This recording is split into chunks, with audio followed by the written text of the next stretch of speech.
The Capitals made some small offseason moves and they hired a new coaching staff. But will that be enough to compete in the Metro Division?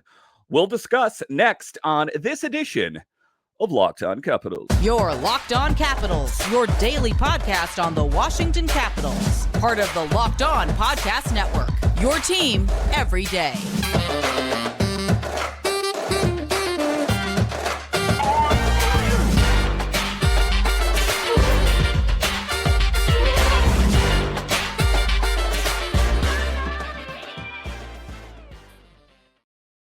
Well, hello and welcome into this edition of Locked On Capitals. I'm so glad you decided to join me today. As always, this podcast is free and available on all the major platforms, including the SiriusXM app and on YouTube. And I want to thank you for making this your first listen each and every day. My name is Dan Holman. You can find me on Twitter. It's at DanCaps218. You can find the show on Twitter. It's at Locked On Caps. And the best way that you guys can help grow the show is to go over to YouTube and subscribe to Locked On Capitals and comment anything down below.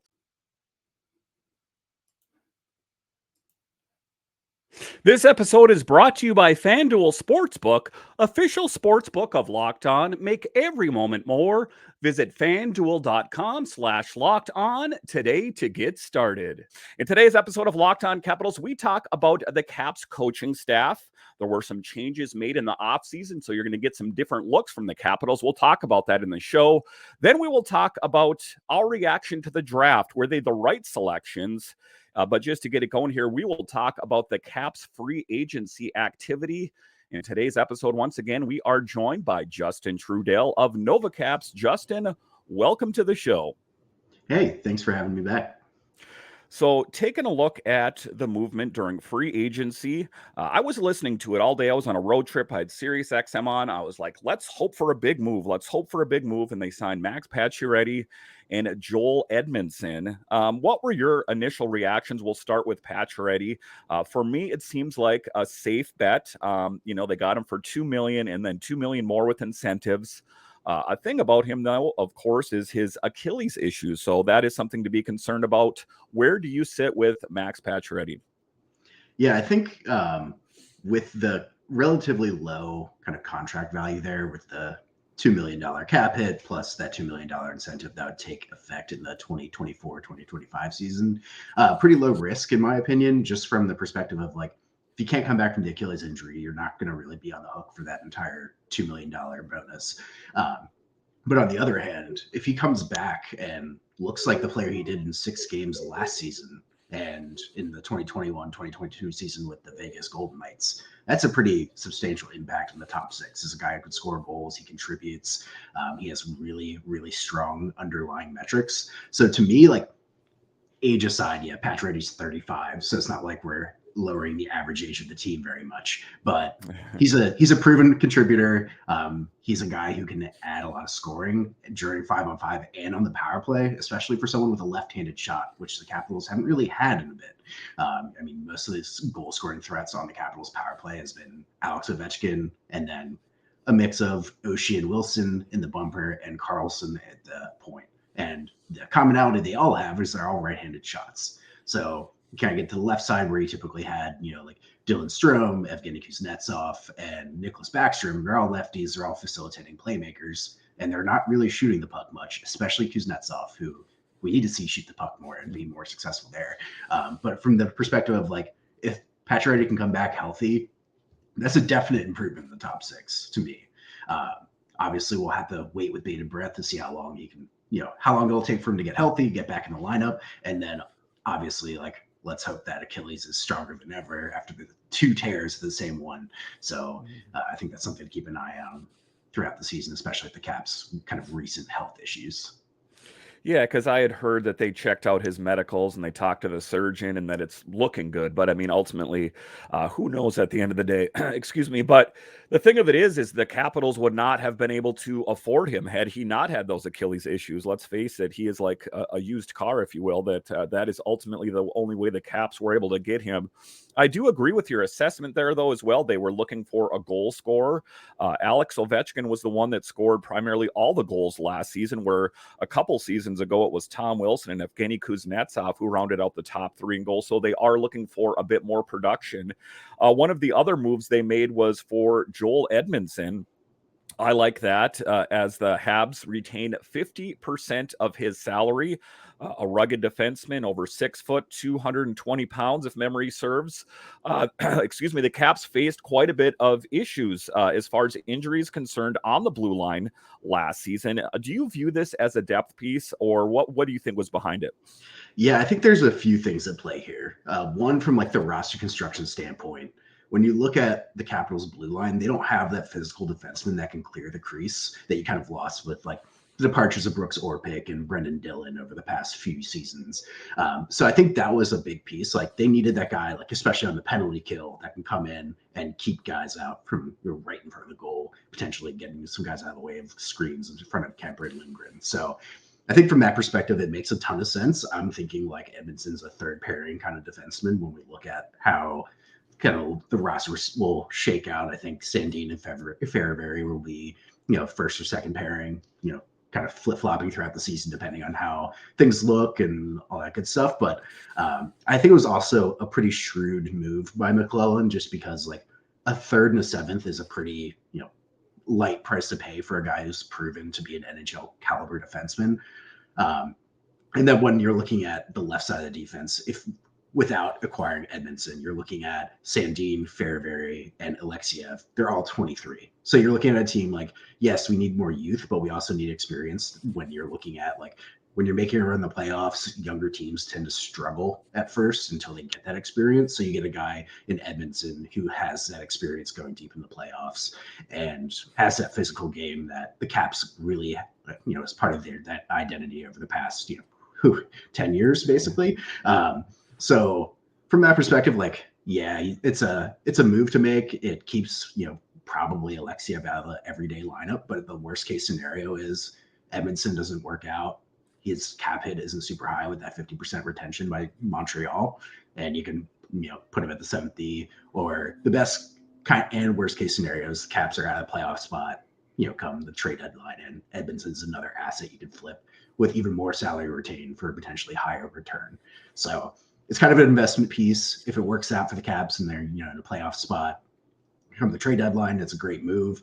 And if they're not, then, and Edmundson's playing well, then, could potentially turn into an even bigger return than Montreal got.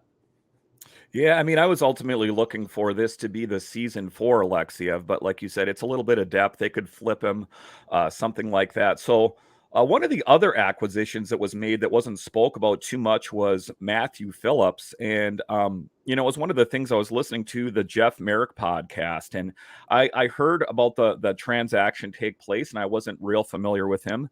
But then I heard Jeff Merrick saying that this is a steal for the Capitals, that the Calgary Flames will most likely be kicking themselves that they let this guy go. It looks like he has a pretty good upside here as well.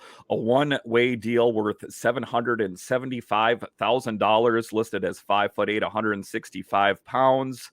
Phillips was selected in the 6th round of the 2016 NHL entry draft by the Flames at 166th overall.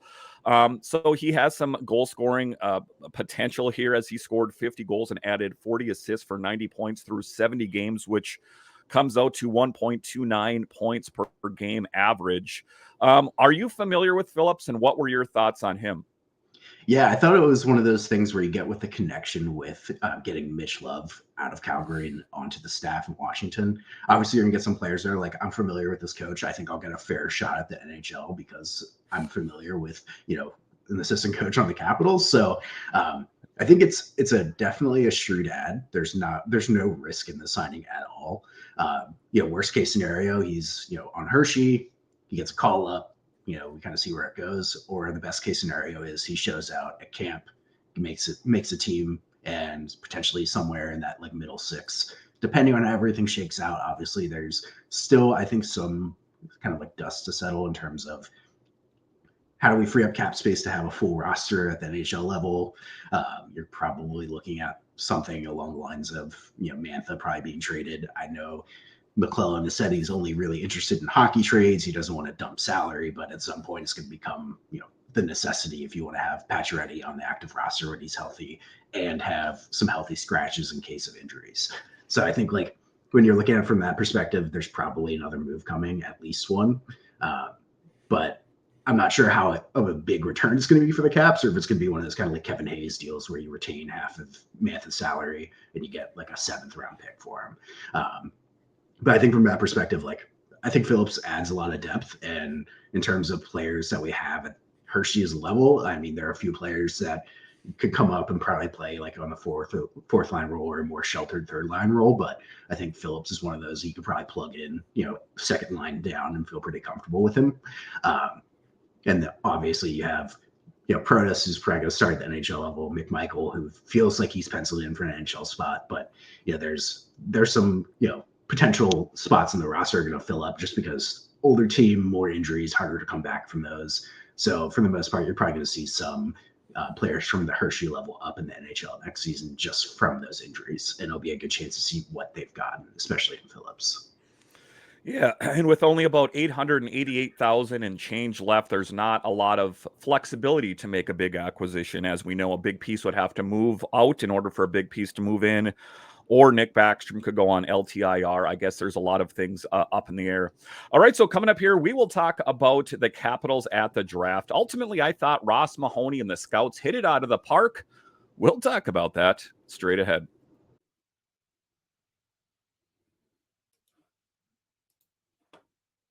Take your first swing at betting MLB on FanDuel and get 10 times your first bet amount in bonus bets up to $200. That's right, just bet $20 and you'll land $200 in bonus bets. Win or lose, that's $200 you can spend betting for everything from the money line to the over-under to who you think is going to hit the first home run, all on an app that's safe, secure, and super easy to use. Plus, when you win, you get win instantly. There's no better place to bet on MLB than FanDuel, America's #1 sports book. So sign up today and visit FanDuel.com/locked on to get up to $200 in bonus bets. That's FanDuel.com/locked on. FanDuel, official partner of Major League Baseball.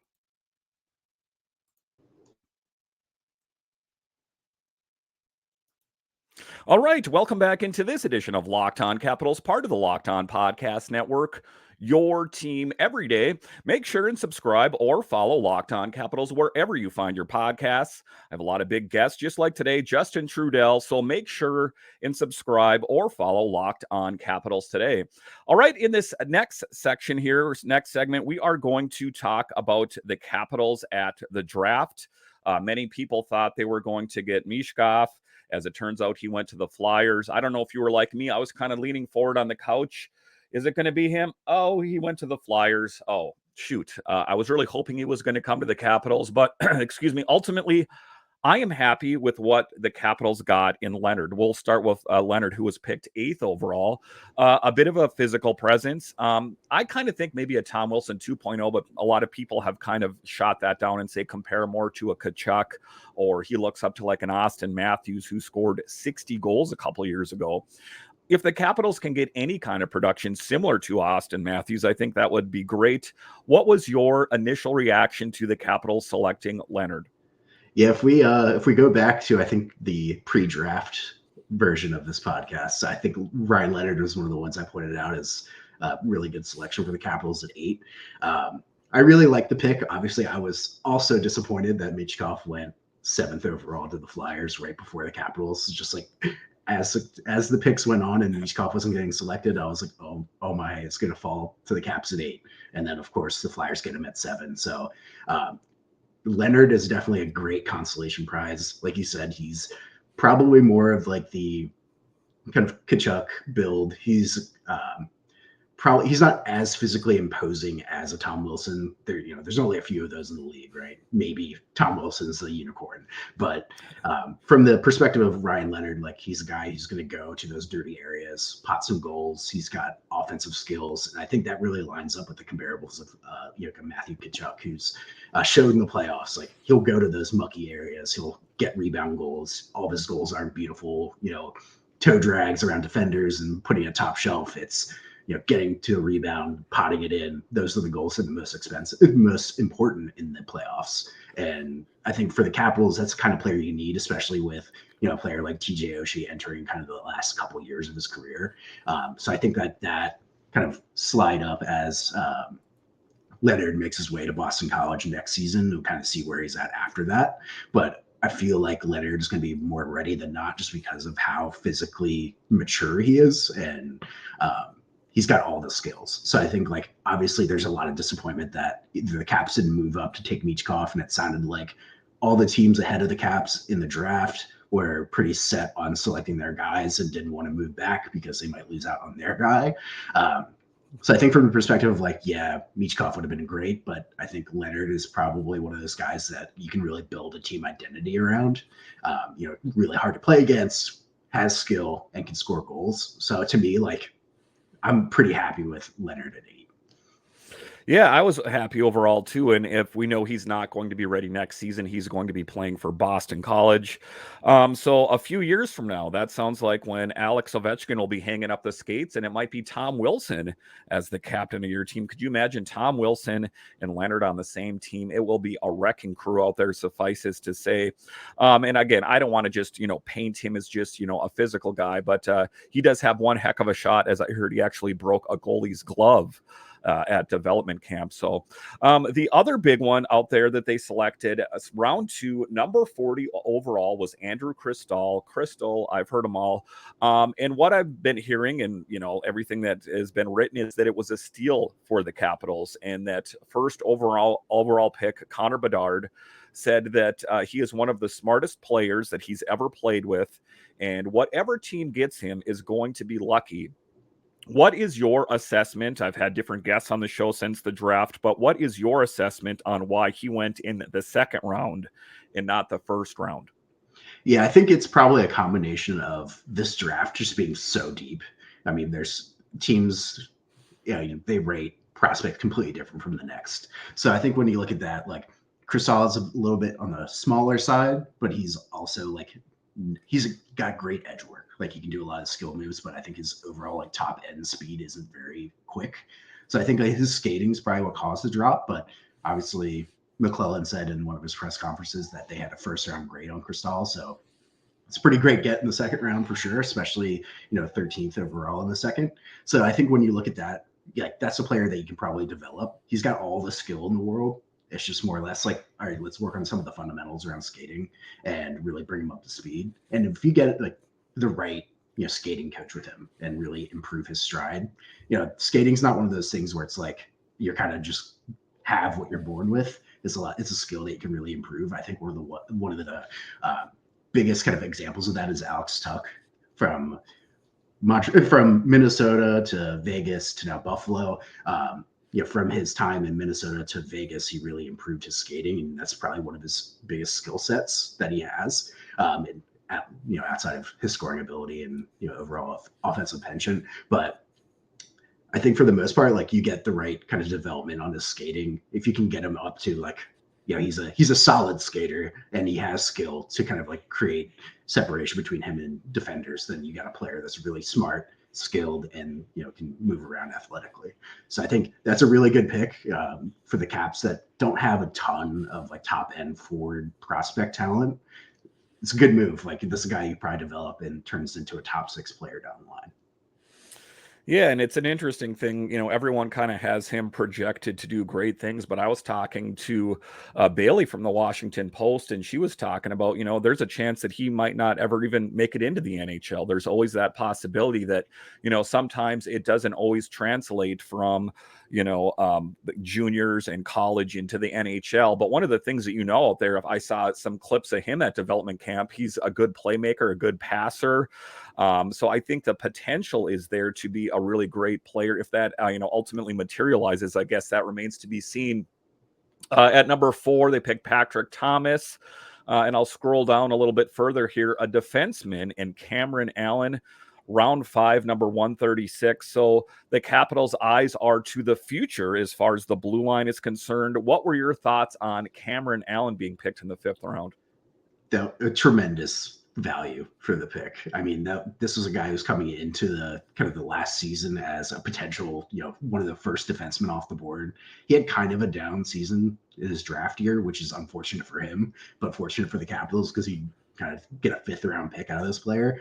To me, it satisfies a big need. Like, one, he's a right-handed shot.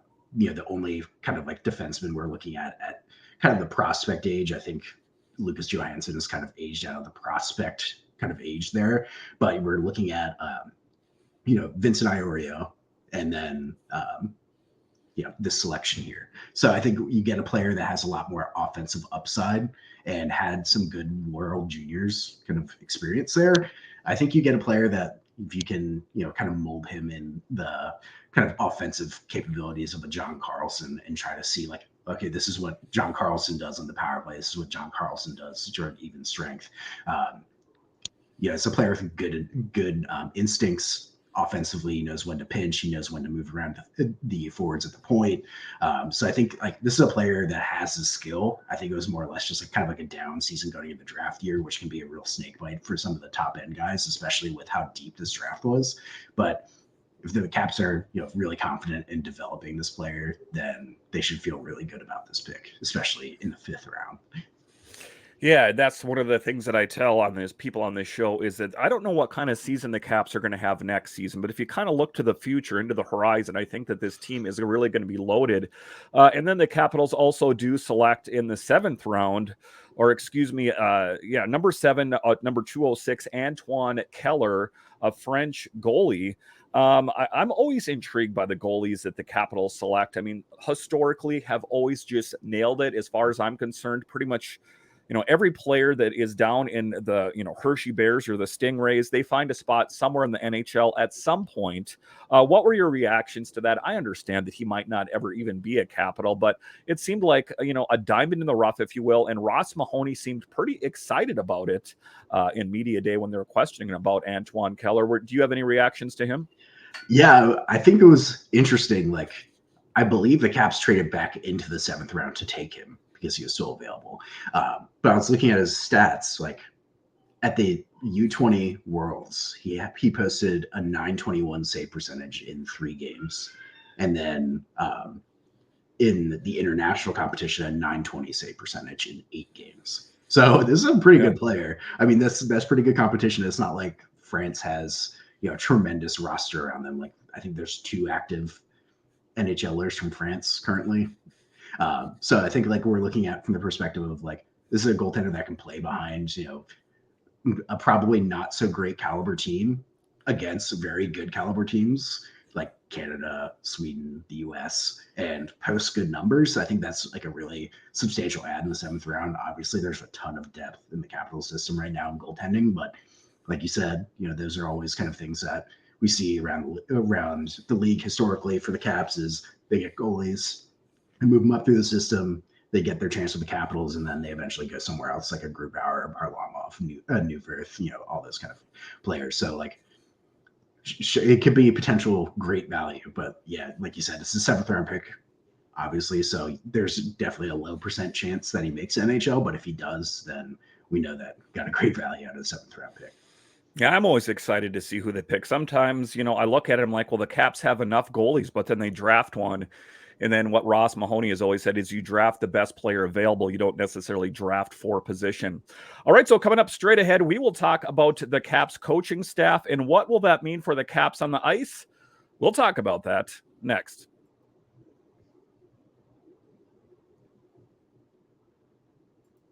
All right, welcome back into this edition of Locked On Capitals, part of the Locked On Podcast Network, your team every day. In today's episode, we have Justin Trudel of Nova Caps. So the Caps are making changes. They're rounding out their coaching staff. As we know, they hired Spencer Carbery, but now they have also added Kirk Muller and Kenny McCudden as the assistant skills coach. Muller will work with the power play and forwards and replace Blaine Forsyth. So no more of those slingshot moves potentially going in for the power play and that kind of thing. What was your reaction to the Caps movement here as far as the coaching staff is concerned? Yeah, I'm pretty happy with the Kirk Muller hiring, mainly from the perspective of obviously you have Spencer Carbery is a first-year NHL head coach. You have Mitch Love, who has AHL experience but not a ton in the NHL, and then you have Scott Allen, who's been here, and then now Kirk Muller, who has all that experience, I think 17 years in the NHL at this point, between being an assistant, an associate, and a head coach. So I think from when we look at Muller, I think he has 2 years being, specifically a power play coach in St. Louis. And he had a power play that was tied for the third in the league in his first season there, and then sixth. So he's had good success. Obviously, I think it's going to be one of those things where it's he's in charge of the power play, but Carbery is going to have a lot of input there just because that's kind of his area of expertise, I think. So where we kind of get to is we have an experienced coach who has a lot of the respect that you kind of need to carry, especially a power play that's really star-studded, full of vets that have been in the league for quite a long time. And you get that kind of instant respect with the Kirk Muller. And then from the perspective of he's got all that experience, so he can help, Spencer Carbery come along a bit as a NHL head coach, because it's going to be an adjustment process for sure. Going from, coaching AHL talent as a head coach is a lot different than coaching, millionaires that are playing in the NHL, right? So, so there's going to be a little bit of a switch. I think Carbery's up for it, but I think having Muller by his side will help a lot. Yeah, and it seems to be that all of a sudden there's a Calgary connection. We have coaches and players coming over from Calgary. I don't know what that says about Calgary. I guess I don't know. So just to take a look at the coaching staff as is, there's going to be some different looks out there. This is not going to be Peter Laviolette's Capitals. This is going to be Spencer Carbery and his crew. How is this team going to look on the ice next season? And do you think it's going to be an upgrade over last year's team? I think it's probably going to be more in line with the way the NHL is going, which is a speed game. So there's kind of this this notion that in order to play fast, you have to be fast. You have to have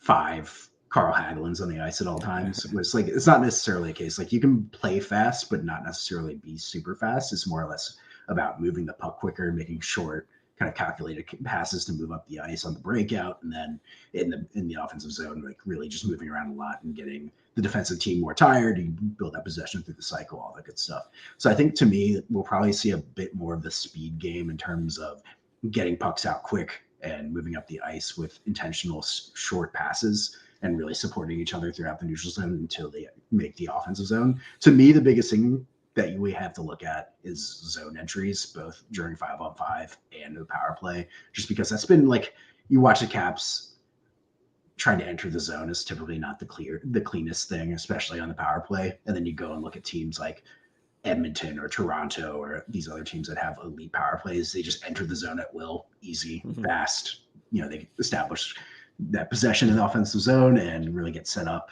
and get their structure going. I'm really looking forward to hopefully seeing the Caps be able to do that, especially getting into the offensive zone with ease, especially on the power play where you can set up things where you actually want to go instead of chasing around the puck in your defensive end for half the power play, getting one shot on goal. That's probably a low kind of danger there. So I think to me it's utilizing the talent of the team. You have a lot of talent, it's older talent, especially in the top 6, but if you can kind of infuse a bit of youth in the bottom 6, then I think you're kind of there for the most part. It's going to look a little bit better, I think. Probably not as defensively focused, probably more defense is obviously important, but let's move the puck up the ice and get out of the zone and get into the offensive zone. So I think that's the main thing we're probably going to be looking at, is building the structure more towards puck moving, getting the puck out, and really being more offensively focused and trying to score goals, which is where the Capitals really struggled last season in terms of their finishing capabilities. Like you only really had Ovechkin and then Oshie in limited games played that were really like those goal scorers. And then you had Conor kind of coming in. There's more like timely goals and things like that. But I think when we look at it from the perspective of what the Capitals can build is a little more goal scoring and better conversion on their high danger chances, where we saw a huge drop off last season. So one of the reasons that the Capitals hired Spencer Carbery in the first place was to win a Stanley Cup, of course, but also to finally bring in some of the youth. Is this going to be the season for Conor McMichael? And if so, where does he fit? Who comes out of the lineup so he can play? I think this is probably one of those things where you look at with Pacioretty possibly out for, I don't know, a couple weeks to a month to a couple months. I'm not sure what your rehabilitation process looks like, but I think in his stead, we could definitely see Conor McMichael get his like first like substantial chance in the NHL in a top 6 role. I think between him and Sonny Milano on the left side, you probably have a good like flip-flop situation where you could put either of them the second or third line and see where it goes. I think at this point, like, what more does McMichael have to prove in Hershey to be, an NHLer? And I think at this point, like, he's got to play in the NHL to get better. And I think that's kind of where it comes in. And when we kind of look at the way that the Metro division is kind of shaken out through this offseason, we're probably looking at a team that's like maybe wild card bubble for the Caps. So at this point, it's like, McMichael should be on the team, I would say. I mean, it's all going to really depend on what his preseason and camp looks like. If he's really driven and wants to make the team, I think he will. It's one of those things where it's like, if he makes the team, that's awesome. But if he doesn't, then it's like, what's happening? Does he need to be moved for something? Part of a deal to make the team better now. But from the perspective of like where the Caps currently sit, if we're banking on complete rebound seasons from really big contributors, we're probably looking at, a team that doesn't make the playoffs again and potentially looking at another lottery pick, which isn't the complete end of the world to me, because like when we're looking at it, we're not trading away our firsts. We're not trading away really good prospects. We're not doing that like Detroit Red Wings at the end of their playoff streak thing where I try to keep it alive and really mortgaging the future, extending that rebuild. So like the more conservative approaches that we've seen, especially like, hey, we haven't added anything outside of Pacioretty and the forward group. So potentially we can move up some forwards from Hershey and see where they stand. It's more or less like a really conservative move, I think, because you kind of have to see how everything shakes out, right? Like you're kind of banking on these healthy seasons, rebound back to kind of prior seasons form, and then maybe you make the playoffs. Whereas like you'd be a little bit more conservative, and then you reach the trade deadline. If you're in a playoff spot or super close, like then you make the move, and then you can see like what that looks like in terms of the value you'll get, and if it's offsetting kind of like the future plans. Because at the end of the day, like we know we're staring down the barrel of a rebuild here in the next couple of seasons. But if you play it right and you don't leverage the future to try to make one last run when it's just not going to happen, then the rebuild period is shorter and you can get back to competitive hockey sooner rather than later. It turns into like a 4 or 5 year rebuild instead of a 10.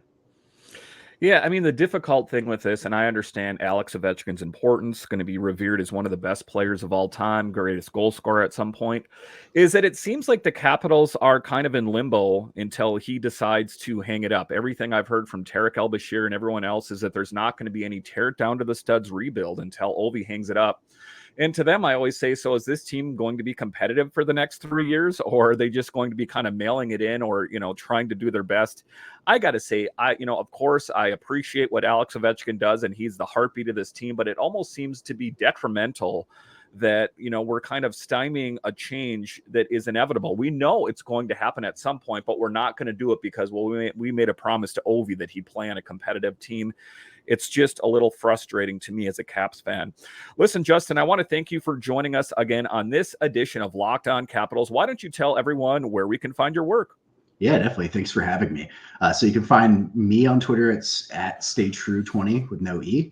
And I write for NovaCapsFans.com. So you can check out any of my pieces there. You can also follow at NovaCaps on any social platform. Thanks once again for joining us. And are you a fan of other DC sports? Well, Locked On has got you covered. We got Locked On Nationals, Commanders, and Wizards. So no matter what major DC sport it is, Locked On has got you covered. All right, once again, thank you for joining me on this edition of Locked On Capitals, part of the Locked On Podcast Network, your team every day. My name is Dan Holme, and I'll talk to you again next time.